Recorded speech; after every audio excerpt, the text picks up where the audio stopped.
9 to 5. What a way to make a living. Crypto is on the rise, making that dough in the crypto paradise.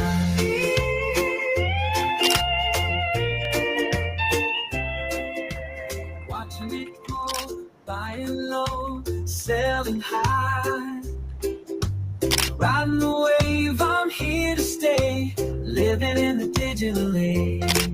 No banks, no fees, just decentralized. It's crypto paradise. Ooh. No banks, no fees. Alrighty, good morning, surfers. It is Tuesday, September 2nd. We're back with the daily live stream. We got the whole surf crew here. Lots to cover today. Gold just hit all-time highs. Wow, who'da thunk it? We obviously have some World Liberty Finance drama to cover. Hopefully you guys didn't invest in that train wreck. My goodness. And let's see. September, historically not the best, but this is a post-halving year. A lot of institutions buying up Bitcoin, buying up Ethereum. Will this September buck the trend? And of course, we will be touching on Richard Hart's recently unveiled real-world marketing campaign. Did anyone get sent the tablet? Did you guys get sent the tablet with some Pulsechain stickers on it and so on? I didn't get one, but maybe it's probably stuck in customs. I'm sure it's on its way. So we'll cover that, and who knows what else we'll get to today. But my name is Crypto Amaru. Happy to be here. Labor Day was yesterday. You guys do anything fun for Labor Day?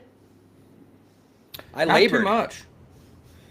On Saturday, I went to a diaper party and then kind of just hung out with the kid the other 2 days, so not too much. A couple of things there, obviously we'll get into them, but I don't think some of the topics that you mentioned are as bleak as you made them out to be. I know that's what the Twitter feed would like you to think, but I have a different perspective and some data to back it up. Oh, I'm never bleak, bro. You know me. I'm positive as can be. We're a crypto paradise 24/7. But, yeah, there'll be some volatility in September, probably. Who knows? Whatever. I don't really give a shit, because my time horizon is not 1 month. It's 10 years.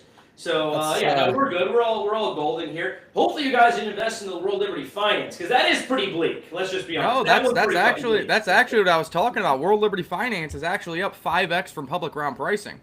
Really? So, no I don't know the full vesting. I don't think they got all their tokens. I don't know all the details. But they are up about 5x from public round pricing. And all over Twitter feed, you would have made it seem like the thing rugged. This chart they were showing was it launched at 20 cents, it went to 35 cents, and it went back down to 24 cents. That's not too bad. Obviously, it didn't pump at launch, but it's still holding 5x public round pricing and has a $5 billion valuation. So, I mean, if I could launch something like that, I would. Yeah, that's the best pre-sale launch we've seen this year, I think. I think it was more for the people who bought the top, right? They're obviously, but they're always going to be pissed. You know what I mean? There's people who bought the top. That's pretty damn good performance considering this market where people are not really investing in recently launched altcoins. So that is not bad. I guess because Trump's behind it, you know, people are going to have some feelings about it one way or another. But yeah, that's not actually that bad a performance. The chart made it look bad, but hey, if you bought in right at the beginning, maybe you made a little bit of money.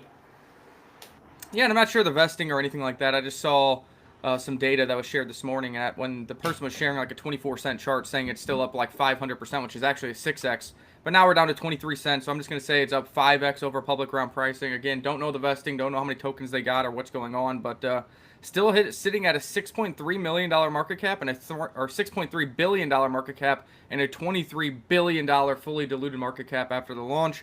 The high was only like 32 cents. It's down to 23 cents now. Obviously, people that bought the launch and bought at 30 cents are down on their money. But we've seen much worse falls from the sky. Even the Trump coin itself went to like 16 billion and fell as low as 1 billion. So that's how you get wrecked. Losing 25% while the entire market's red ain't all that bad, I guess. Yeah, I think the concern was more so we're insiders selling and pre-sale people that should have invested maybe weren't. I don't know if there's facts to back up those rumors, that speculation. I think perhaps some of that may have happened. I don't know all the details, but my overall take is I don't invest in these newly launched coins, even if you get lucky on one or two of them. The problem with a lot of them is they're going to have long vesting from pre-sale investors who are locked, to my knowledge, but at some point they become unlocked and do start selling on the market, and that causes the price to go down. So it's kind of hard to I think, do well in these newly launched coins outside of the, raging bull run. But so I stay away. I stay away from these things. I don't know about you guys. If anybody, I remember looking at the website and stuff. So if anybody actually invested in this token, it's been a while. I think the pre-sale was a while ago, maybe even a year. And you remember those terms, or you have those terms handy, let us know. I do remember when it was first tweeted by Eric Trump or whoever. I did go to the website, I did take a look, but it was like you had to KYC, you had to do all this other stuff, and I was like, I'm not going to do that. It was quite a while ago, but shout out to you. If the vesting wasn't that bad, being up 5x after this year, not too shabby. But we're looking here at the charts. Ethereum, doom and gloom all over Twitter, but Ethereum continues to hold this all-important $4,350 level. We've been talking about this many times over the past few weeks. Still holding and sitting right on the 200 moving average. Again, major support at 3,900. If we don't go below like this 3,900-ish level, I'm not bearish. So, things still look good on Ethereum. Ethereum still holding stronger than Bitcoin and many other assets in the market. Still looks like this one wants to go higher. We do know that Sharplink Gaming bought another 4,300 Ethereum over the weekend and still has 72 million in cash. Thomas Lee reiterated that their target is 5 million Ethereum, and they're going to continue to stake. Once they achieve the 5 million Ethereum, they might do dividend payouts in cash or Ethereum. Obviously, people are like, well, if they do dividend payouts in cash, that means they're selling their Ethereum staking rewards. That is true. That would be the worst case scenario. But again, that means they need to buy another 4 million ETH. So I don't think them selling some passive income after they buy another 4 million ETH really makes all that much difference. And of course, ETHzilla is still trying to raise billions to buy up this ETH chart. So I don't know how the market cycle could be over. This is the most amount of money and the most amount of institutional demand buying Ethereum that we've ever seen in history, and we're still sitting below previous all-time high. Pretty wild to think about. And then Bitcoin here at 110, trying to bounce off this support level and trying to, put itself together. Everybody was doom and gloom down here at 107, saying we were going to go to 95,000. So far, 110. Now, there is a bearish Elliott wave count that Bitcoin can bounce here to around 117 to 118,000, then get rejected and go below this 107 low. But I think a nice relief rally to 118 would still feel pretty good, and then maybe we can change our portfolios around at that point as well. Yeah, I've been hearing the same thing all over the TA fields that the guys that I watch, and most of them are saying, early September, nice little relief rally. 216 area. That's about exactly where you were saying there. But a lot of caution, then that might be just a temporary relief rally, a bull bounce or a bull trap, something along those lines. I think the one thing we can guarantee without a doubt that we can stamp is that September is going to be volatile. So buckle up. There's all kinds of economic data coming out in the next 3 weeks here. There's jobs numbers. There's I can't even remember what else is going on. But the biggest one obviously is the rate cut. Do we get it? Most people are saying it's a foregone conclusion. We don't. If it does come through, we don't get a shocker from the Fed. How big of a cut are we getting? Are we getting 25, 50 basis points? So there's going to be tons of speculation, tons of volatility this month. So, I would advise caution. If you are not a professional trader, either sit on your hands or just DCA as you normally would. But September is not the month I would try and get cute and try anything special.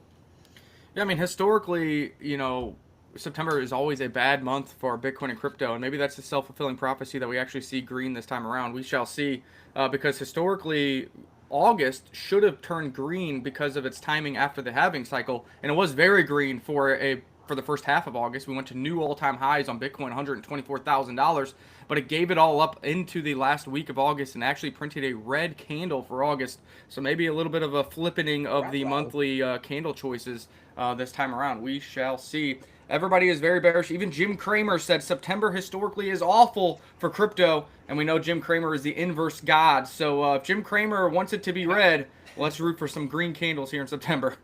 Well, hold on there. If you read the full tweet, because a lot of people are just clipping that first part. If you read the full tweet, he says September is seasonally weak. We have some inflation numbers and potentially tough labor numbers, but this presidency can defy any seasonality, so I wouldn't bet on the calendar. So is that bearish or is that bullish? I don't know. Oh, man. We got Jim Cramer now that doesn't even pick a side. He's like these KOLs who say we could go higher or we could go lower. Oh, no. Yeah. Yeah, I've Our been seeing indicator's everybody call it broken. Jim Cramer, but when I read the tweet, I was like, this is a little cryptic. I don't think that's bearish or bullish. That could be, if anything, I think it almost leans bullish. Yeah, I think this may be a tale of two Septembers. We may get the first part of September here, clearly looking bearish, at least for this moment in time. But, you know, a couple job report numbers come out or economic data and solidifies that Fed's cutting rates, then the Fed goes ahead and does cut the rates. We could easily see a huge upswing in the latter half of September. So I'm not counting on September as, oh, it's absolutely going to, definitely going to be bearish. The month is going to end red. Look, we're starting out a little red, sure. But there's plenty of catalysts coming up. The 17th is about 2 weeks away. That's when the Fed will announce its rate decision, and my guess is they are going to go with the 25 basis point cut. And that will cause the market to pump. Because I just get the feeling that people, after having observed Powell for as long as they have, are so jaded and cynical that even the obvious move, which would be the rate cut, feels unbelievable to them. And so they're waiting for that confirmation. They're waiting for it to actually happen rather than front running it. So that's my thought there. But it's going to happen. Something else in terms of when the Fed pivots. Historically, when the Fed pivots, we do see that little short-term boost, but then it almost always dips for a reasonable dip for a month or two before then it begins the huge rip. It definitely is bullish and pushes markets up, but almost every time there is a major dip before that major bull. So we could very well see bullish through the announcement and then October down again before ripping in November. Just because we get the rate cut doesn't mean up only straight through into 2026. It's still going to have a lot of volatility. Regardless of the decision. Yeah, and that kind of is determined by the follow-through of additional rate cuts. Obviously, we want to see a rate cut in September and then have additional rate cuts, throughout the remainder of this year and maybe even into 2026. So that is a good point to bring up. I do believe once they start rate cutting that we are way higher than we need to be, and I think based on the data, they'll hopefully follow through with more rate cuts moving forward, because Crypto Armor has been saying as well, obviously last September they did the jumbo cut and then smaller rate cuts after that. Unlikely after how firm Jim Powell has been that he's going to do a jumbo cut in September, probably just a 0.25, which could lead us to more momentum and more smaller cuts for the remainder of the year. What do you think, Crypto Armor? Yeah, I mean, it's going to depend largely on what he says during the press conference. Is he going to indicate a wholesale shift in Fed policy from the restrictive policy they've had for multiple years to full-on quantitative easing?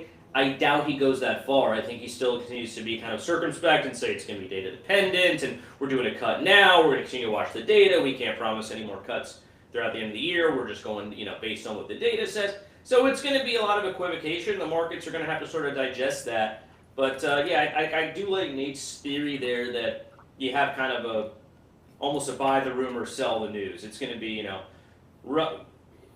running up in and around the cut.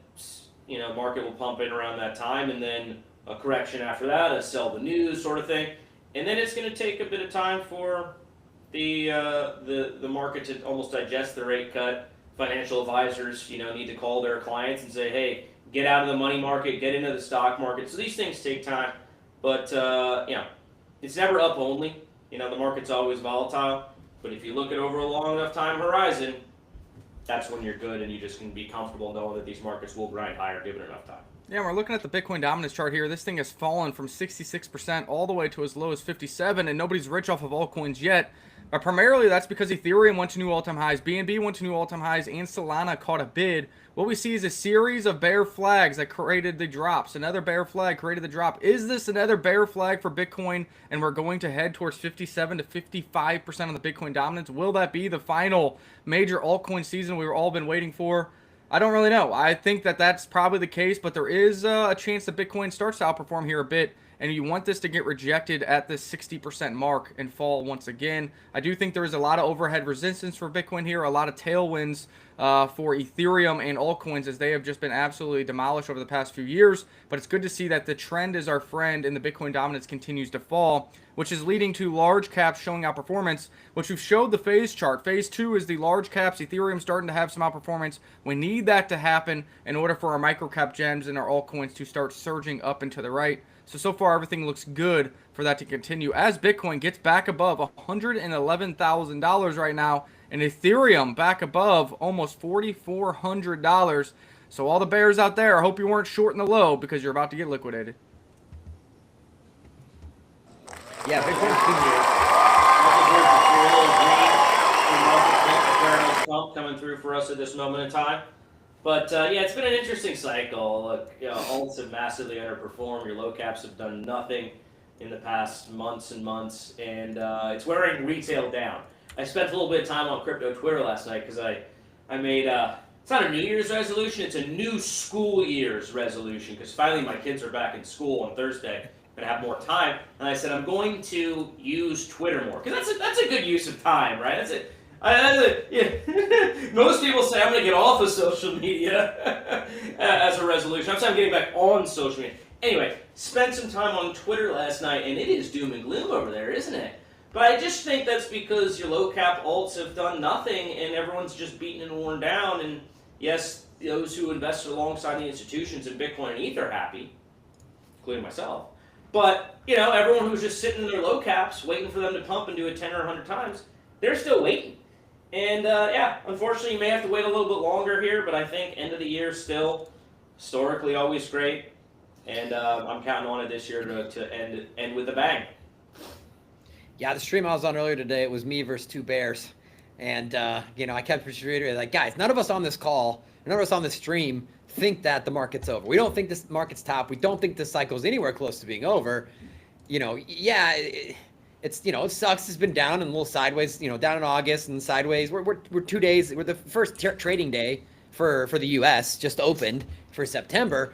But we all Ethereum just did a 200% between June and August. Like boo-hoo. Like yeah, I get it. Like it's more fun when everything's going up and we're just watching the bank account go like this.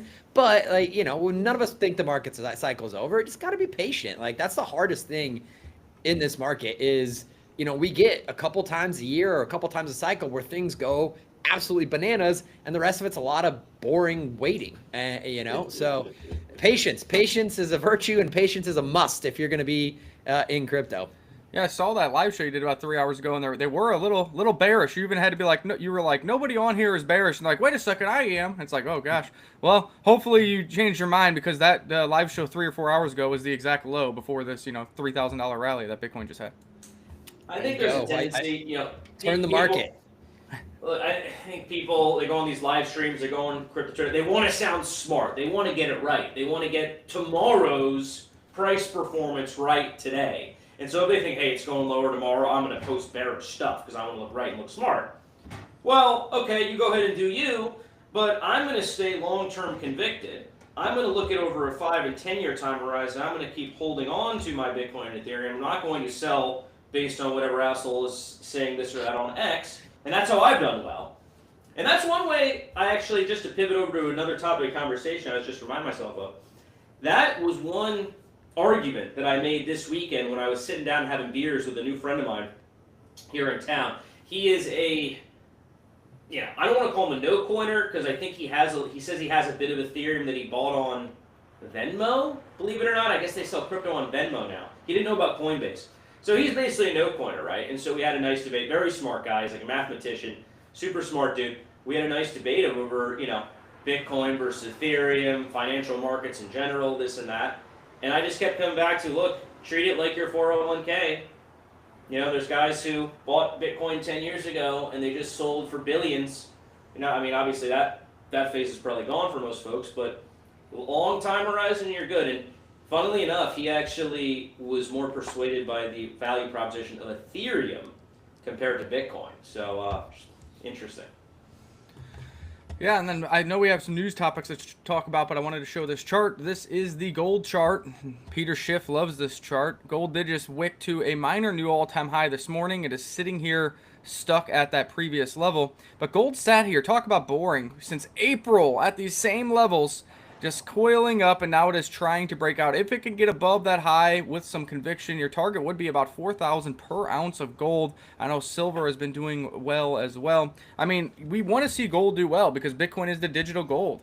And you want to see scarce assets doing well because that means Bitcoin, altcoins, Ethereum, collectibles probably follow suit as well. So the market is trying to tell you something here. Gold continues to do well, trying to break out of a range since April and head to new all-time highs, potentially that $4,000 per ounce mark, 3,899 to be more specific. The gold bugs are going to be insufferable. What's Gold's interesting though is if interesting you look one, at right? if you 'Cause, look like- at gold, like percentage wise, it's not all that much. It gets the mental. It's kind of like when Bitcoin went to 124. Percentage wise, it's not that much gains unless you're in gold at super low levels or you're in Bitcoin at super low levels. But it's just that mental game of being able to say, oh, new all time highs. Look at the green candles. That's kind of the game that people fall into. If people bought gold at 3,000 an ounce and it goes to 4,000 by the end of the year, it's like, okay, you made $1,000 per ounce. You made like a 30% gain. I guess you outpaced the target of 10% a year for stocks, but is it life-changing for most people? Really, only the people who are throwing 30,000 or 300,000 or 3 million into gold. Other than that, most people have enough money to do what? Buy like 1 or 2 ounces? That's not really life-changing, and that's why, everybody's hyped up for altcoins.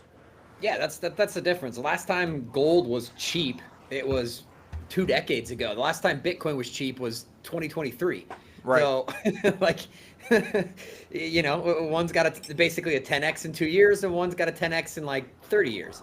So Yeah, I'm not interested in buying the most valuable asset on earth because upside is so limited at that point, right? Like it just is. I mean, Bitcoin, he says it looks expensive now, and I guess it is relative to 10 years ago, 5 years ago. I get it, but Bitcoin still has a 10x to go. I'd say within the next 5 or 10 years for it to even sniff the market cap of gold. In Bitcoin, digital gold. We live in a digital economy.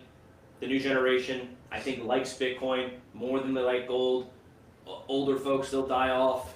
Inheritances will trickle down to our generation and even our kids, and they'll be looking to buy Bitcoin. So Bitcoin has a 10x in front of it. Gold does not have a 10x in front of it.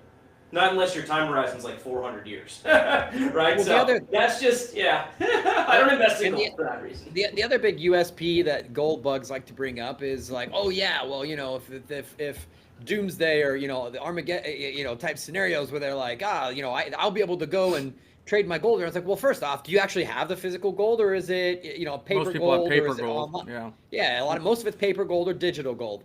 Right? What are you gonna do? Lug around fucking bricks of gold with you? Like, Or they have physical gold, but it's in bank vaults. Good luck getting that.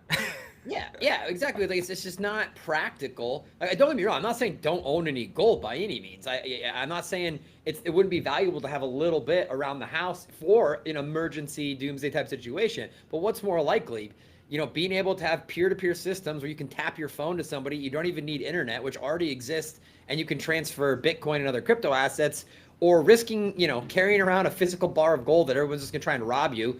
And we have a, $10,000 chunk of gold like this, you start shaving off filings and to buy some bread. Like, it's just not super practical. I think, it has some use case in that scenario, but so does Bitcoin. And Bitcoin, is much more transferable. It's much easier to use. And again, if you want to make the argument, they can build rails for that for digital gold. Well, they already have for Bitcoin, and you don't need to rely on someone else custodying it for you. So, yeah, I mean, personally, I like gold and silver, but I buy it more in jewelry form. Like, I have gold necklaces and stuff. So if something happens, it's like you got gold that way, and you get to wear it and use it in the meantime. Silver's a little different since it's so cheap. You can get silver ounces. But when I bought most of my silver ounces, like $20, now it's 41. So I don't even know if that's a great choice either. So I just get some gold jewelry. But I think the biggest reason that most of us are still cheering on this gold breakout, whether you own a lot of it or not, is that's because this continues to grow. This was 22 trillion. Now it's 23.8 trillion. And what that does is mentally allows you to see the potential upside of Bitcoin. Like Crypto Armor was saying, it wasn't long ago that Bitcoin had a 10x to get to gold. Now it needs an 11 or a 12x to get to gold based on this breakout that gold is having. So the higher that gold goes up, the more mental capacity or the more finite value possibly that you could have for these other assets, from Nvidia down to Bitcoin down to silver, Litecoin, and everything else, is because the upside target of gold continues to rise. So I think that's the biggest thing I look at, is just like, all right, well, if gold is now 24 trillion, that's an 11x potential for Bitcoin just to catch gold. So that's why I don't mind if gold continues to do well. It's a proponent of values, the upside potential continuing to grow, and really the downside spending power of the U.S. dollars. And a lot of our investments are paired against the spending power of the dollar. So I think this just provides a bright future for Bitcoin upside, crypto upside, and some of the stocks that we participate in as well. Well, that's what it comes down to, right? The debasement of the fiat currencies. That's why these hard assets keep going up. And so anytime you're having an argument with a skeptic who's like, that investment's bad, it's going to go down. Well, you know what? You're wrong. You're absolutely wrong, because in 50 years, everything is going to be much, much, much, much, much higher. Tomorrow it might go down. You might be right by tomorrow.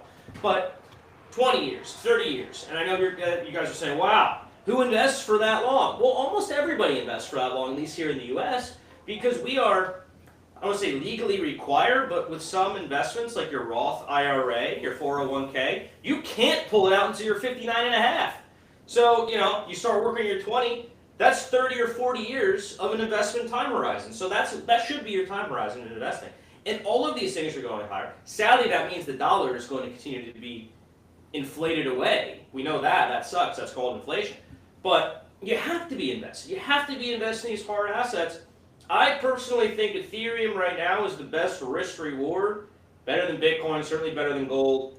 Ethereum hitting the market cap of Microsoft is well within the realm of possibility here. I don't know about this cycle, but in the next 5-10 years, it is the backbone of all of Web3. Web3 becomes more and more adopted and ingratiated into regular society and the financial ecosystem. Ethereum is going to be a massive, massive, massive winner at $4,000, $4,300, $4,400. So undervalued. So that's one reason why my friend sat down at the bar. He was more bullish on Ethereum than Bitcoin when I told him, okay, it's the digital oil. You can stake it to earn passive income. There's burns. Smart people, it kind of resonates with them, I think. Whereas digital gold is like, Bitcoin's digital gold, okay. Why is gold worth so much? Well, just because we've all decided it is. It doesn't really do that much. It looks shiny. So smart people like Ethereum, I think it's going to massively outperform. Best risk-reward investment at this moment in time, in my view. Yeah, I mean, Ethereum needs to do a 4 or 5x just to catch Bitcoin's current price. That's pretty interesting. It's only 529 billion here for Ethereum right now. Exactly. So we got a lot of upside on ETH. I think it's going to massively outperform the rest of this cycle. And eventually that will trickle down to altcoins. For those who are, guys, all you talk about is big caps. All you talk about is Bitcoin, Ethereum. Well, eventually it will trickle down to your low caps. We are invested in a lot of low caps where they haven't done squat. Maybe that's a good segue over to Pulsechain, who, which just unveiled their major marketing campaign, Richard Hart did. I think there was an initial sell-off, but it looks like things are green again. So, Nick, I know you've been following this stuff. First of all, what's your overall opinion on the marketing campaign, and then because we talk about the effects on the market? Yeah, let me get this shared again. A second, I hit X on accident. Yeah, so Richard Hart, the marketing campaign hasn't officially started. They've been shipped. And like I've been saying, it takes 7 to 21 days for any of these to hit any home addresses. But Richard Hart did put out a tweet kind of teasing what it is going to be. Man, I tweeted a lot, I guess. I did a video on it here. So it's essentially this like digital Etch-a-Sketch, and it has the Pulsechain branding, the Hex branding, and the Pump Tires branding on it, as well as the envelope that it's going to be in has not been distributed just yet. But essentially the thesis is that you put this in the hands of all these households, wealthy households. You do mass distribution to wealthy zip codes across the country, hundreds of thousands of the devices. And this isn't just like something you're going to receive, like, oh, you could get rich off this and you throw away, but something that you might keep in your household because there is an actual finite usage of it. We saw a 5% or green or 6% green candle when Richard Hart tweeted this image out over the weekend. And of course, Ethereum had weakness and it gave up most of it. But Pulsechain is green today, and people are like, oh, the marketing's not working. What the heck is going on? This post isn't that it's out in the hands of people yet. This is, hey, this is what it's going to be. We got the envelopes design being created. We still got to put labels on it. We just got to take it to the post office, and then the post office takes 7 to 21 days to get it in the hands of households. So you got 7 to 21 days before you can look in the mailbox to see if you got one of these, and then we'll see if money starts flowing in. And my big proponent of this is whether you think it's going to work or not. Richard Hart has pushed so hard on IRL marketing and the timing of this with the strength of Ethereum that it doesn't matter if these people buy or not. I think he's going to present and create green candles on chain before and during this marketing campaign. Number one, you need green candles to even get these people onboarded. Because if they see this, they go to pulsechain.com and they see red candles down to the right, they're not going to buy. So you need green candles. Who's going to help make that happen? That's you guys, and that's Richard Hart. Also, he's been such a big proponent of this marketing campaign that's coming. I think he's going to pump it regardless. So I think that's my perspective. That's what I've been talking about, and that starts in the next 7 to 21 days. Yeah, appreciate those insights. Obviously, been scouring crypto Twitter, and there's a multitude of opinions about these things. I think, look, sort of comes down to what's your inherent nature. Are you like a pessimist or an optimist? I hear a lot of people bemoaning, oh, it looks bad, this, that, the other.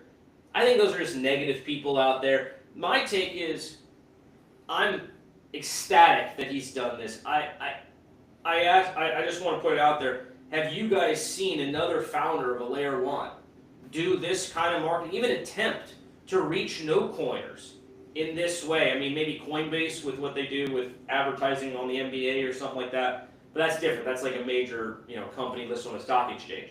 Happens to be in crypto. This is a layer one. This is like a tech-based project now trying to reach real-world no coiners. So I commend him. I applaud him. Will it cause Pulsechain to do 100 times? Probably not. But I ask you, what other founders doing stuff like this? So I just think the people that are haters, they're just hating because that's what they do. And the rest of us are saying, hey, great work, man. Keep it up, and let's work together to pump this thing. Yeah, I think, the best something example is better than nothing. Go ahead, Nate. I think the best example of that would be Charles Hoskinson with Cardano. Love or hate Cardano, they went to an $80 billion market cap. This was last cycle even. So yeah, when you have a figure like that that's willing to go out there, put the work in, evangelize for the project, get it in front of people, and be the face of the company, who's a very charismatic person, and good at getting in the news, it can do amazing things for the protocol. I mean, I'm not a huge Cardano fan, but I think that's a great example of what can happen when you have a figure like this as the face of your project, leading your project forward. You're muted there, Nick. I was just going to say, let me retweet this again, but then I will get into it. Live talking Pulsechain. There we go. All right. Yeah, I mean, here's the tweet from Richard Hart himself. The Cardano's a great example, because last cycle, Cardano went down to, I can't even remember how low it went, like a penny and a half or something, or 4.5. I can't remember.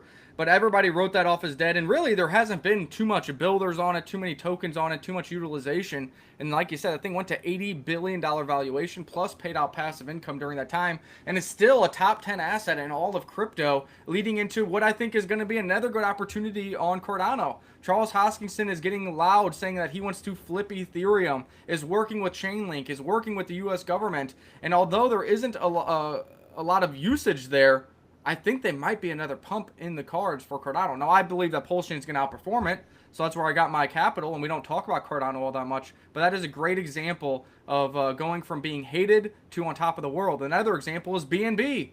Half the community hated it. There was literally people who made their entire YouTube careers putting out conspiracy posts of how big of a fraud and a scam that Binance is and CZ is, and now look at us 8 years later.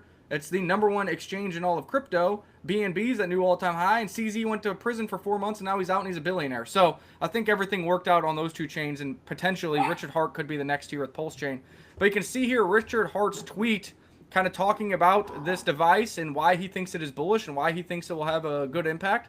So I'll tell you all to read that. The initial distribution is 400,000 devices. That means 400,000 households, potentially 800,000 or 1.2 million people seeing these devices in this marketing. Yeah, again, I mean, I just applaud him for doing something outside the box, really pushing the envelope, trying to bring crypto to the masses. No one else is doing stuff like this.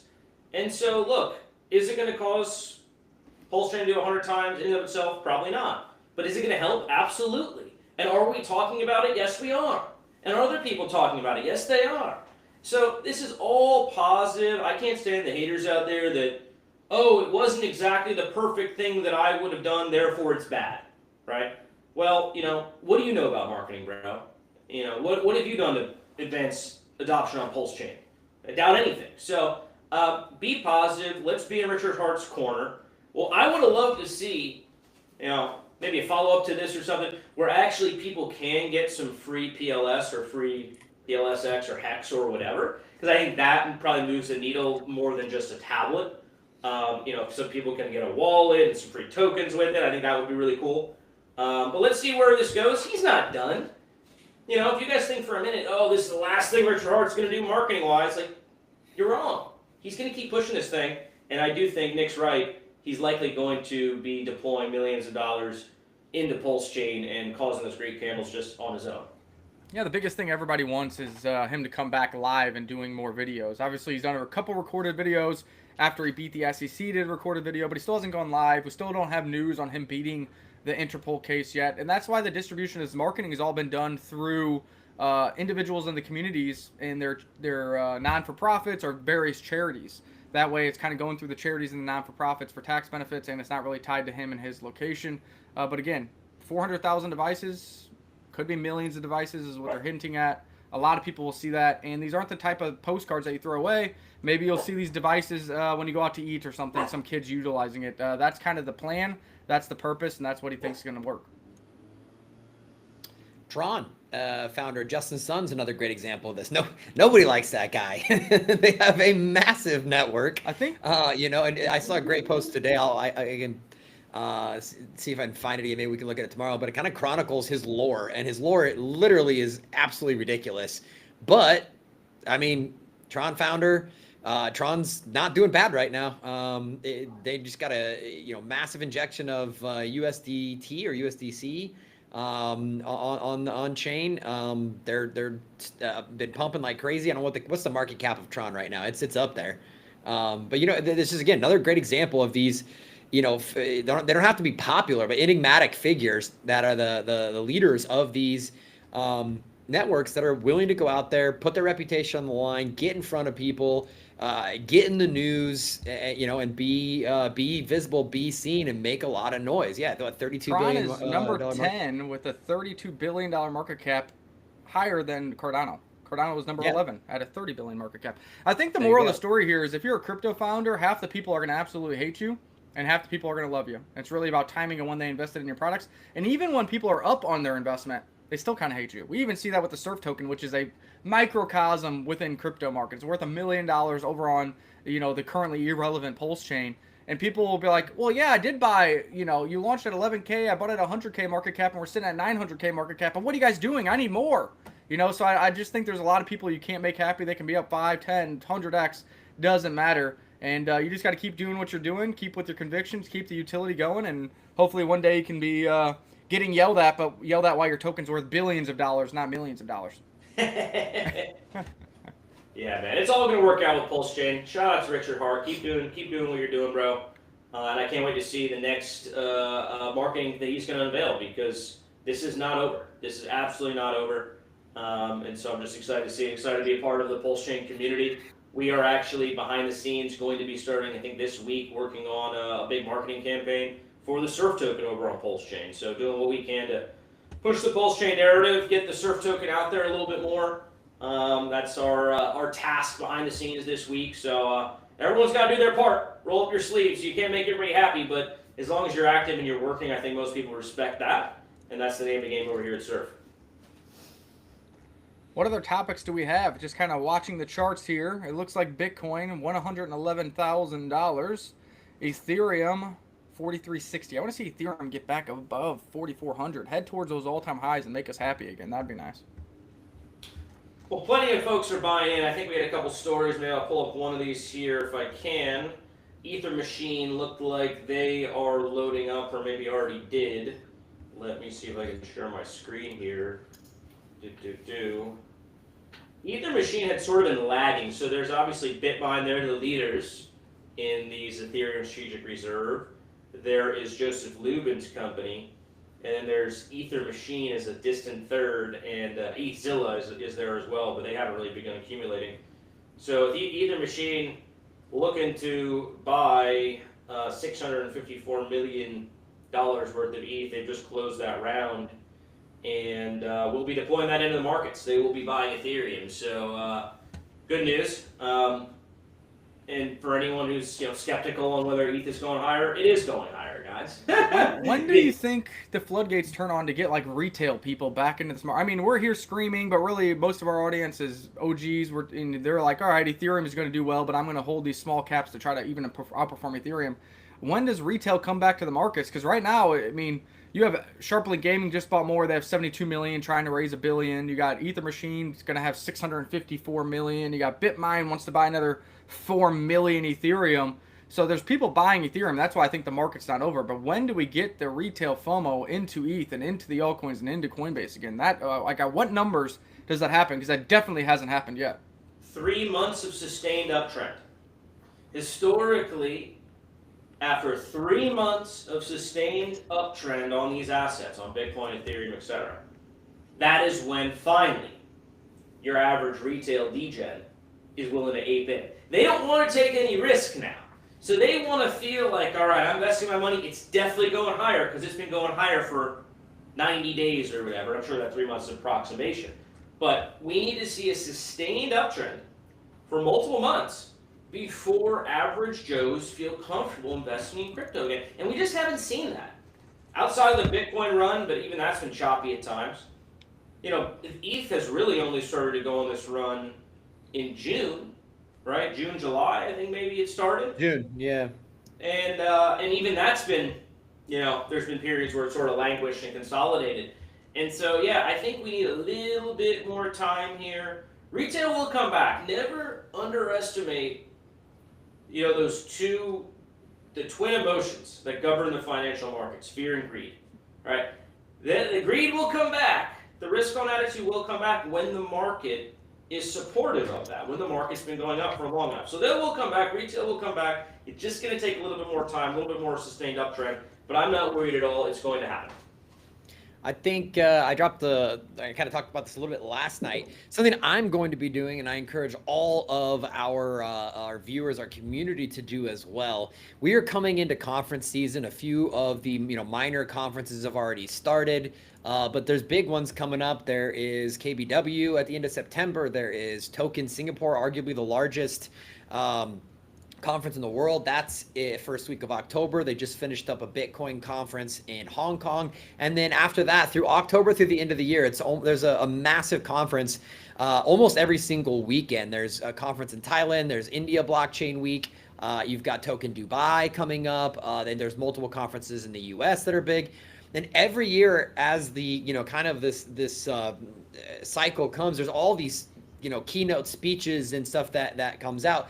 And it kind of seems that almost always some sort of new retail trend comes out of one of these conferences, or at least kind of first gets noticed. Great example was like last year. Obviously, memes were already going, but that's where Murad got famous. Was during these conferences. He gave a speech at one of these conferences, and that went absolutely viral. And sent memes even higher and hotter than they were before. I mean, we looked at the chart for Solana users, I think last week or into last week, and it peaked kind of like November, December of last year. Well, that was again coming off the back of these conferences where Murad got noticed on some keynote and things. That was a new trend that blew up, right? So keep an eye out as these conferences are going on. There's gonna be a ton of keynotes coming out and getting attention on CT. Watch for interesting ones that are talking about maybe something new or a little bit different, or maybe a new angle on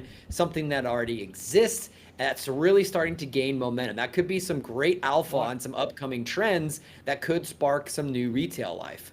I know Nate's going to be at a couple of those, so hopefully Nate can get us some insight, get Crypto Paradise community earlier on that, find us some new projects that are yet to launch or are just launched, and we can get in early, and you guys can get in early as well. That would be nice. Murad is kind of like an enigma to me, because the interesting thing with him is, yes, he talks about some of the largest meme coins, but he wasn't all that early to some of them. And at one point, I'm sure it's up a little bit now because the market's gotten better over the past couple months, but a couple months ago, his portfolio, his perfect portfolio that he's shilling nonstop, was down like 96%.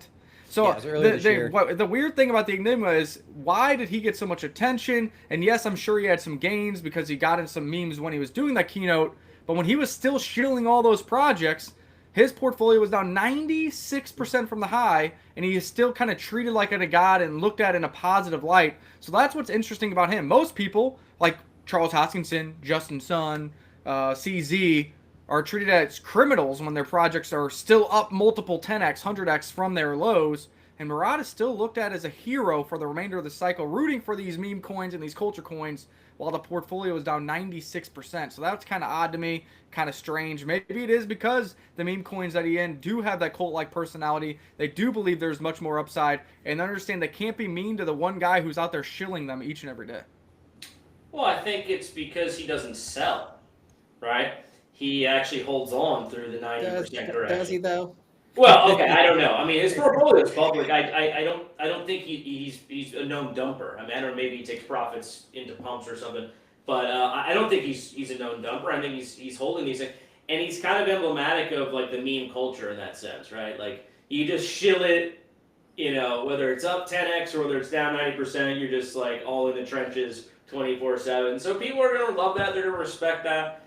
I don't know. We'll see if meme season comes back the way it did. It's possible. I mean, certainly we know retail, it resonates with retail. It is more fair, I guess you could say, or a faster way to make money. But I don't know if memes are going to come back to the extent that they did. We'll have to see. It's going to be a really interesting second half of this bull run, let's call it, when things finally take off from an altcoin standpoint. What ends up being that hot sector? I don't think anyone really knows. Feels like, for the past 6 months, it's all been institutions. Apparently, I'm in a lot of these private groups, and guys who used to invest into altcoins and pre-sales and memes are now trying to invest into, or they are in fact investing into the shares of BitMine and the shares of MicroStrategy, because that's really where the money's to be made at this moment in time. So things move in cycles, things shift and ever evolve. We will keep our finger on the pulse and try to report back to you guys what we're seeing in terms of the next trends. But right now, it just feels like institutions. And if you were not holding Bitcoin, if you're not holding ETH, you're pretty much just pissed off. Yeah, very true. And the only other way that you found gains would be if you're putting some stock money to work and you're got in Coinbase or MicroStrategy or now these new Ethereum strategic reserve plays in the traditional markets. So, hopefully things continue up and to the right, and some of our altcoins. That's the thing too. The altcoins are up, 2-3x off the lows. Just a lot of people didn't buy the exact lows, and they don't feel that euphoria yet. They don't feel rich on paper yet.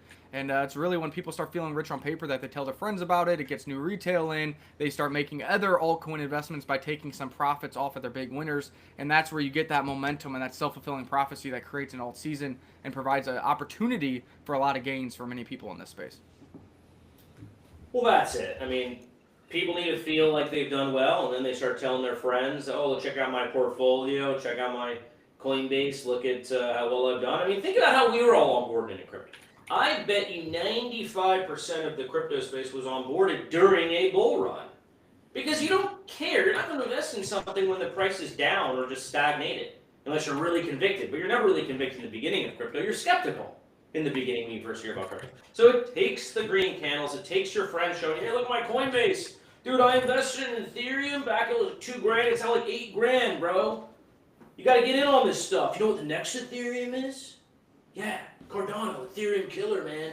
Look what the price is going to be. Cardano is a couple cents. Imagine how rich will be when it's worth the Ethereum price. This is how it goes. This is exactly the conversation. But we're not there yet because no one's made the retail hasn't made the money to have that conversation. So I don't know. I'm not worried at all. People are out there on crypto Twitter. Oh, it's all it's all going to shit. Everything's going to zero. Sell everything. They're just wrong. They're just wrong. Stay convicted, guys. Have a long-term time horizon. Understand how the cycles work, and then you'll be fine. Absolutely. Can't argue with that. We got anything else we want to cover before we wrap things up here? I actually got to hop. I got a call starting in about 5 minutes, but obviously if you guys want to keep carrying on, go for it. Good time to wrap up. I gotta get back to my kids. They're starting school in 2 days. Why is it that they still don't have school? It's after Labor Day. Labor Day's done. We all gotta get back to work. Why do they go back to school for 1 day and then they get a weekend again? Do they go back to school 2 Thursday? days. So Thursday, Friday. Great. Thursday, Friday, weekend, and then Anyway, so for all you parents out there, I feel your pain. I feel your pain. I've been doing tweets about this. Check out my Twitter, by the way. I'm getting more active on Twitter, guys. We'll see how that goes. But anyway, I appreciate you all. We'll be back tomorrow. We'll have some more topics to cover. As I said before, we are gearing up and ramping up for a big surf push. The dev has just built a version 2 of a dashboard. We never even unveiled the version 1, to be honest, because we didn't love it. Version 2 is about to get announced here very soon. You'll be able to check all stats on surf burns, liquidity ads, et cetera, et cetera. So that'll be a nice little tool for folks. And we got the big marketing campaign. So let's hope this Richard Hart campaign continues to pay dividends and sprout those green candles for us. But until then, guys, we'll see you on the beach.